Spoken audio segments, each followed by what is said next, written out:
அதுக்குள்ளே வீட்டில் எப்படி தக்காளி வெங்காயமே வச்சு ஒரு டிஷ் பண்ணலான்னு பார்க்கலாம். இப்போ இதில் வந்து ஒரு பெரிய வெங்காயம், ஒரு 3 சின்ன சின்ன தக்காளி, ஒரு 3 போட்டிருக்கேன். இதில் கொஞ்சம் உப்பு போட்டிருக்கேன். இதை நம்ம நல்லா பிசைஞ்சு எடுத்துக்கலாம் ஃபஸ்ட்டு. இப்போ இதில் காரத்துக்கு ஏற்ற மாதிரி மிளகாத்தூள் சேர்த்துக்கலாம். உங்களுக்கு எவ்வளோ வேணுமோ நீங்கள் அவ்வளோ சேர்த்துக்கலாம். இதில் முக்கியமானது என்னென்னா, நீங்கள் வந்து இதை கையிலே பிசையணும். அப்போ தான் ஒரு டேஸ்ட்டும் வரும். அதுவும் நல்லா இப்படி கலராக இருக்கும். சாப்பிட்றதுக்கு நல்லா டேஸ்ட்டாக இருக்கும். ரைஸ் கூட சாப்பிட்லாம், சப்பாத்தி கூட, தோசை, இட்லி எது கூடனாலும் சாப்பிட்லாம். நல்லா கலந்தாச்சு. இப்போ இந்த கன்சிஸ்டன்சி வந்த பிறகு இதில் தாளிப்பு கொடுத்துடலாம். நான் ஒரு சின்ன கட்டி போல் பூண்டு பொரிச்சு வச்சுருக்கிறேன். அதுதான் ஃபுல்லு பூண்டும் ஒரு கைப்பிடி அளவு இருக்கும்னு நினைக்கிறேன்.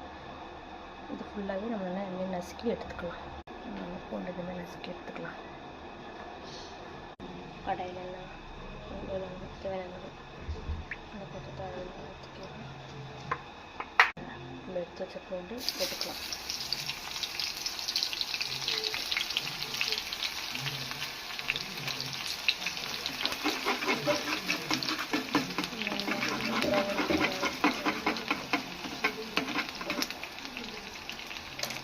ஃபுல்லாக போன உடனே நம்ம ஆஃப் பண்ணி நம்மளோட மசாலா சேர்த்துக்கலாம். இந்த பக்கம் ரைஸ் வந்துட்டு வந்துடும். அடி வச்சுட்டு மசாலா சலக்கு போன உடனே நம்ம கலந்து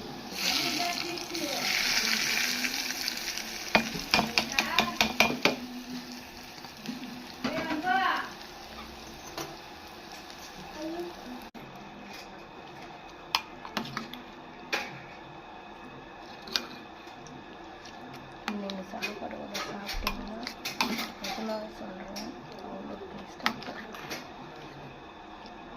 சோறாச்சு, நல்லா சுட சுட சோறு கடைக்கு நம்ம கழிச்சு